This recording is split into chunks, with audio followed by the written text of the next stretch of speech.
While Iran's Parliament Speaker Ali Larijani is in New York for the 4th World Conference of Speakers of Parliament. On the sidelines of the event, he has met with U.S. Secretary General Ban Ki-moon. During the meeting, Larijani warned about the spread of terrorism in the Middle East region. Press TV's Caleb Moban brings us this report.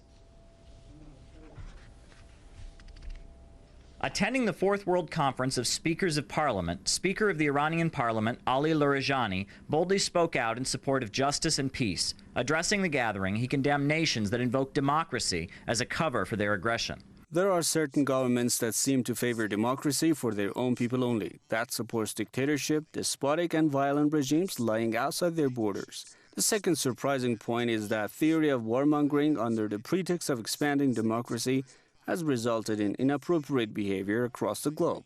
Actually, there are some governments that are trying to enforce democracy in other countries with bombs and machine guns. Larijani hailed the recent conclusion of the P5+1 nuclear talks, declaring them to be an achievement for peace and justice in global politics. He also highlighted the ongoing oppression of the Palestinian people. The peaceful nuclear program of Iran once again showed that bullying does not work anymore.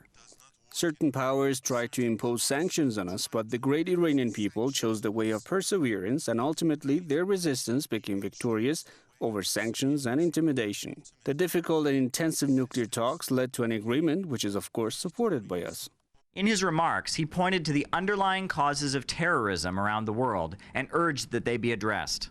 The people of the world, especially the youth, are now awake, and they have never been more aware of the political shenanigans as well as their own rights.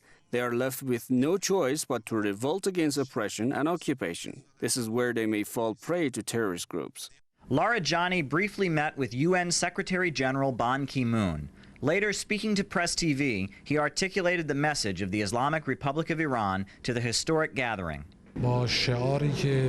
Given its motto, the current Conference of Parliament Speakers can have an important mission. Parliament should prevent governments from aggression, warmongering or supporting terrorists, and pave the way for investment and prosperity in order to stop terrorism. Many speakers of parliament expressed frustration that the guest from Russia was unable to attend. Leaders of the United States denied the Speaker of the Russian Parliament a visa to attend the gathering due to her place on the list of individuals subjected by the United States to international sanctions. Caleb Moppin, Press TV, New York.